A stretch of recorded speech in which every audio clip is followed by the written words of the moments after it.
একদিকে সংঘর্ষ বিরতি আর অন্যদিকে এই সংঘর্ষ বিরতির পরও চোরাগপ্তা হামলার ছক। কেন বলছি? কারণ অমৃতসরে নাশকতার ছক বানচাল। অমৃতসর সীমান্তে বিপুল আগ্নেয়াস্ত্র বিস্ফোরক উদ্ধার হয়েছে। যে ছবি এই মুহূর্তে আপনারা দেখছেন বিএসএফ এর দেওয়া ছবি, এবং সেই ছবিতে কার্যত স্পষ্ট অমৃতসর সীমান্তে বিপুল আগ্নেয়াস্ত্র এবং বিস্ফোরক নিয়ে কোনো বড়সড় ছক ছিল। কি ছক ছিল? কারা এই ছক কষেছিল? কোন অভিসন্ধিতে? একাধিক প্রশ্ন সামনে আসছে। অমৃতসরের কাছে শেখ ভাট্টিতে তল্লাশি, বিএসএফ ও পাঞ্জাব পুলিশের যৌথ অভিযান, এবং সেই অভিযানেই উদ্ধার হয়েছে।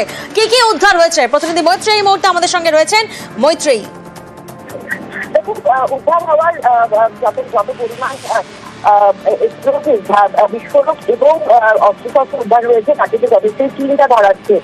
বিএসএফ এবং এই ইন্টেলিজেন্সের একটি জয়েন্ট ফোর্স অপারেশন করা হয়েছিল অমৃতসর সীমান্তের শেখ ভাট্টি ভিলেজে, এবং সেখানেই প্রায় 2 কেজি 700 গ্রামের কাছাকাছি উচ্চমাত্রার বিস্ফোরক, 2টো হ্যান্ড গ্রেনেড, 2টি পিস্তল, 4টি ম্যাগাজিন, 30 রাউন্ড গুলি, 2টি ডিটোনেটর এবং একটি আইডি সার্কিট পাওয়া গিয়েছে।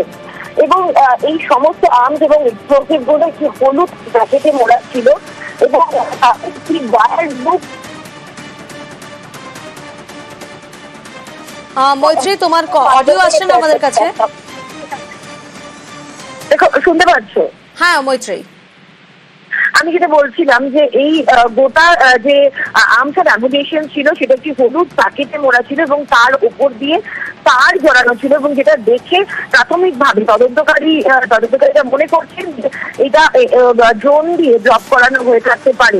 এবং খুব স্বাভাবিকভাবেই যেভাবে দুই সীমান্তের মধ্যে চিন্তা একেবারে হাইটেন টেনশন ছিল, সেই পরিস্থিতিকে দাঁড়িয়ে এইরকম উদ্ধার হওয়া এবং এত বেশি পরিমাণে এবং অস্ত্র উদ্ধার হওয়া অবশ্যই দুশ্চিন্তা বাড়িয়েছে প্রশাসনের। কিন্তু তাদের তরফ থেকেও গোটা বিষয় দেখা হচ্ছে যে কি কারণে এই এত পরিমাণের বিস্ফোরক এবং আর্মস ড্রপ করা হয়েছিল। ফলে বড় সড়ো কোনো নাশকতার যে উদ্দেশ্য ছিল সেটা কিন্তু মনে করছে তদন্তকারীরা।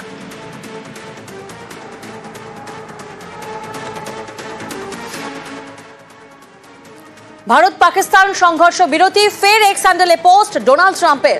দুই দেশের সঙ্গে বাণিজ্য বাড়ানোর সিদ্ধান্ত, দুই দেশের সঙ্গেই কাজ করার বার্তা, কাশ্মীর ইস্যু দ্রুত সমাধানের বার্তা ডোনাল্ড ট্রাম্পের।